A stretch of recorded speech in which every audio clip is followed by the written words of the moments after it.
Breaking news. Beed शहरातून एक मोठी बातमी समोर.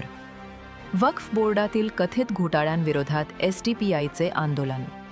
बीडमध्ये एसडीपीआयच्या कार्यकर्त्यांनी आज शांततापूर्ण धरणे आंदोलन सुरू केले होते. समीर काझी यांच्या विरोधात त्यांनी जोरदार घोषणाबाजी केली. या आंदोलनामुळे शहरात काही काळ तणावपूर्ण वातावरण निर्माण झाले. आंदोलनाची पूर्वसूचना देऊनही पोलिसांनी ताबडतोब हस्तक्षेप करत एसडीपीआयच्या अनेक कार्यकर्त्यांना ताब्यात घेतले आहे. महत्त्वाचे म्हणजे आंदोलक एसडीपीआयच्या महाराष्ट्र राज्य अध्यक्षांवर दाखल झालेल्या मानहानीच्या खोट्या गुन्ह्याचाही निषेध करत होते. पोलिसांनी बळाचा वापर करून आंदोलकांना हिरासतमध्ये घेतले आणि त्यांना पोलीस स्टेशनमध्ये नेले. बीडमध्ये एसडीपीआयच्या आंदोलकांवर झालेल्या या कारवाईमुळे राजकीय